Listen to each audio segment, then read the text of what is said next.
Hello everyone, I'm going to be showing you a really comfortable Nova build using the new Arcane Blessing for an extra 1200 health, and then also some Archon shards to really max out her tankiness. This is definitely a late game build, but you'll be able to modify it in your own way to still get a pretty tanky Nova, but the one that I show you is going to be the absolute tankiest she can get. Also, this build will allow you to do the normal Nova things of speeding up, slowing down, or priming enemies for more damage. And then lastly, this build does not rely on any weapons, so you can use her as a gun platform and use whatever weapons you want. Let's get right into it. So I'm going to go over Nova's abilities for you so you can completely understand this build. Her first ability, Null Star, creates these particles that float around you. Each particle gives you 5% damage reduction, so since I have 6 particles floating around me, you can see in the bottom right how many you have. I have 30% damage reduction right now. The other thing is that when you get within range of an enemy, you can change the range with ability range mods. They will fly off once per second and do a small amount of damage to the enemy. So this will slowly deplete your damage reduction, but we have a way to circumvent this with the build. Nova's second ability is not that useful for high level missions, so what I did instead was helminth on Protea's ability called Dispensary. This ability creates a stationary device that generates either ammo, energy, or health at random. Not only will this give us enough energy to continuously cast our ultimate, but the health orbs will assist in stacking our arcane blessing, giving us armor, and it'll help keep our health bar up. Next, Nova's third ability is called Wormhole. It creates a portal, or wormhole, that travels in a straight line, and when you, your teammates, or an enemy go through it, it'll instantly teleport them to the endpoint. You can increase this endpoint with ability range. It's not that important to the build, but it is a lot of fun and one of Nova's signature things, so I kept it on here instead of the 2, but you could just as easily helminth this off. Lastly, Nova's ultimate, Molecular Prime, sends out a slow-moving wave in all directions. The radius will slowly grow, and the max range that it can reach is affected by ability duration. Any enemy that's inside the ability while it's active is primed. Enemies will stay primed long after the ability ends, and the priming duration can also increase with your ability duration. The priming affects the speed that the enemies move, attack, and shoot based on your ability strength. With an ability strength of 71 to 145, enemies will be slowed up to a max of 75% when you reach the 145 ability strength mark. Having 70% ability strength makes it so enemies' speed is completely unaffected by this ability. Then, with an ability strength of 10 to 69%, enemies will actually speed up to a max of 60% faster at the 10% ability strength mark. Speeding enemies up is usually the preferred build since it'll make enemies run out of their spawn quicker and be able to be killed sooner, increasing your farm and fun. This is also one of the main strategies for making defense missions end quicker, since you can get the enemies out of their spawn and into your line of sight to be killed much faster than usual. Also, if you try and use a build that slows enemies on a defense mission, you can make it so all your teammates hate you and leave the mission because you're making the mission last longer, just like a Wisp with her electric moat. Along with the speed change, enemies affected by the priming have 100% damage vulnerability on their health. This means that all enemies take 2 times damage from any source to their health only, so this does not affect shields or Xmas Overguard. Lastly, when enemies are killed, they explode with a radius decided by your modded ability range and deal a small amount of blast damage. Also, we'll be using an ability augment called a Molecular Fission for her ultimate. Like I said earlier, your Null Star loses charges when you get close to an enemy once per second, which will reduce your damage reduction. So this augment will help you keep up all those charges. I just went from 8 to 10. It gives you 2 per primed enemy killed. Alright, now I'm going to talk about the build. First, with the Aura mod, I'm putting on Power Donation so I can get minus 30% ability strength to help speed up enemies. And for the same reason, I am putting on Overextended to get negative ability strength. The range does not matter. It actually kind of hurts our build because it increases the range that these particles fly out at. And for the X-List slot, I put the Prime Sure-Footed mod because I want this to be a comfortable build. I like just sitting there and casting my abilities and having a chill time. But if you don't have Prime Sure-Footed, use Handspring if you're worried about knockdowns, or use the Unire Focus School for its passive poise ability that prevents you from getting knocked down. And if you use that, then you can just put whatever you want here. Then, since a lot of Nova's abilities scale with duration, I'm putting on Prime Continuity and Narrow-Minded for all that duration, and then again, the negative range will help us out. Along with those 2 mods, I'm putting on 1 Red Archon Shard for another 10% ability duration. This is just a regular one, not a Tau Forged or anything.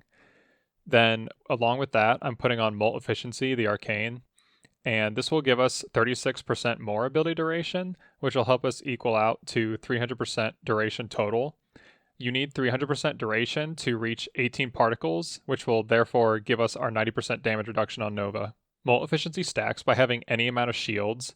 So if your shields are depleted, you won't have any stacks, and then once your shields start to come back, it'll start stacking, and you'll get 6% ability duration per second, up to 36%, so it only takes 6 seconds to stack. So essentially, once you join a mission, there won't be any enemies around, so you just wait 6 seconds, cast your 1, and then throughout the mission, you'll be casting your ult a ton, and with molecular fission, you'll just keep regaining these particles. For more damage reduction, we're using adaptation. When you're hit by damage, it will then give you 10% resistance to that type of damage, and it stacks up to 90% also. You don't need a max ranked adaptation if you don't have one. You can literally use a rank 1. It'll just take longer to stack up to 90%. For our health, we'll be using Vitality, a pretty normal mod, everyone knows this. And we'll also be using Arcane Blessing, the new arcane from the Lewis Prey update. When you pick up a health orb, this will give you 24 max health, and it'll stack up to 50 times, which is 1200 health. And I'll show you how that works. You just come over here, and you can just pick up infinite health orbs, and we'll quickly stack up our arcane. So you can see it's at 50 stacks, and we have 1900 health, which is crazy to health tank with. To get the health orbs, to be able to stack up this arcane, our dispensary will help with that. Again, like I said, when you cast it, it'll randomly give us health orbs here and there. See, right away it gave us 1, and it gave us 1 stack. Also, on whatever pet you're running, you'll have to run these 2 mods, Synth Deconstruct and Synth Fiber. Synth Deconstruct gives enemies a 25% chance to drop a health orb when your companion damages them and then they're killed. And then Synth Fiber will allow us to pick up health no matter what our health is at. So even if our health is completely maxed out, we'll be able to pick up the health orbs. It does not say that on this mod. It actually gives armor for the companions, which is good because it'll help them live longer, along with Link health and Link armor, since we're going to be very tanky. But it does give us that ability to pick up health when our health is maxed out. I usually run a Smita Kavat for the extra farm, so this is my build right here. I put on Swipe instead of Tech Assault. This will definitely make your cat die a little bit more by not having Tech Assault on, but this will allow it to hit more enemies and create more health orbs. Getting health orbs always will be very important for the mission because we're using health conversion. When you get a health orb, it'll give you 450 armor, stacking up to 3 times, and then the stacks will disappear after 3 seconds when you take damage. Keeping this stacked can sometimes be a pain, so if you want a helminth on the new Warframe's ability, Voruna, her helminth ability makes it so when you kill an enemy with a melee weapon, they have a 50% chance to drop a health orb. I don't know if that changes based on power strength, but if it does, then this will not work on the speed build. I have not checked out the ability. I don't have her, so I can't say. But I would assume that would be way better for getting health orbs for your Warframe. And also, you don't need dispensary for the energy. You need dispensary for the health orbs because we're using equilibrium. So when you pick up health, it actually gives you energy along with it. So all you need is health orbs on this build. You do not need energy. Well, you do need energy, but the health orbs are giving it to you. On this build, I put on 4 blue archon shards that all give 5 health regenerated. This will essentially give us more health because when we lose health, we get some back immediately and we'll keep regenerating it until it's back to max. And this is kind of the budget build way to do it. What you would really want is Arcane Grace, a max rank one, and I do not have one. And you would want to replace Mult Efficiency with it. And then you would actually want to put more red Archon shards to make sure you get over the 300% max duration, so you get all that damage reduction from your 1. Lastly, like I said, for weapons, you can use whatever you want. I use my Exodia Contagion. It's my favorite thing in the game, and it just obliterates enemies.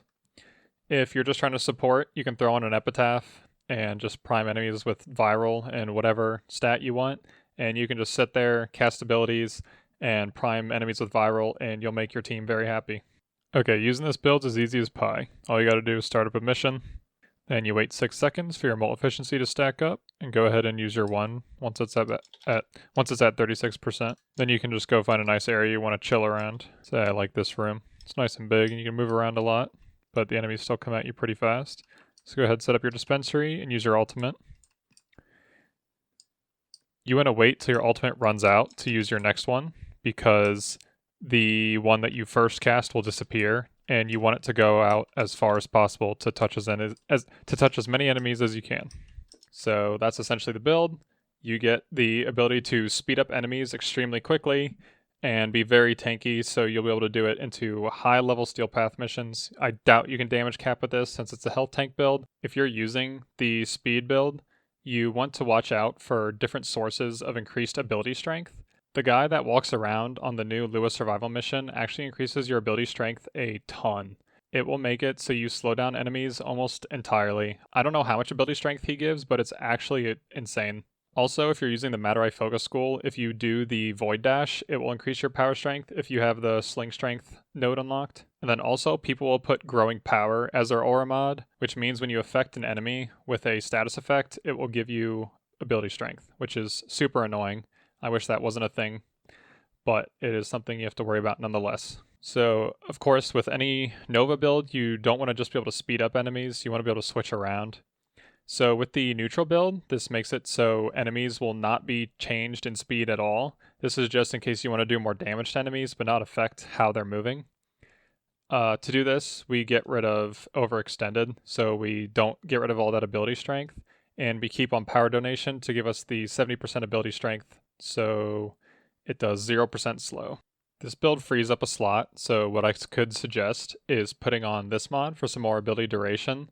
So then you'll just have to put on one more red archon shard and you can get rid of molt efficiency for whatever arcane you want. And even talking about that, vitality's pretty important. Having more health is definitely more tanky, but if you got rid of that and just relied on arcane blessing, you could throw an Argo message, and without any shards, this would put you over 300% for the max damage reduction. And then you could still run whatever arcane you wanted here. I would suggest keeping on Vitality though, and then throwing on something like Natural Talent, because again, you're going to be casting your ultimate a ton, and this will make it feel a lot better. So for our slow build, you'll have to take off Overextended and Power Donation so you don't have any negative ability strength. And in its place, I suggest putting on a Max Umbral Intensify. This will get you to 74% slow. The max is 75%. You would need 1 more percent ability strength to get to that. To get to that 75% slow, you'd either have to waste another mod slot or put on like a middle ranked Blind Rage so you're not getting too much negative ability efficiency. Negative ability efficiency is not that big of a deal on this build since you're going to be getting so much energy. Or just use a less ranked Transient Fortitude, which would actually really harm the build because of the negative ability duration. So that's the end of this video. My name's Doth and I hope this was a lot of help to you. If it was, drop a like and hit the subscribe button for more videos like this. If you have any questions or comments, feel free to leave them down below. See ya.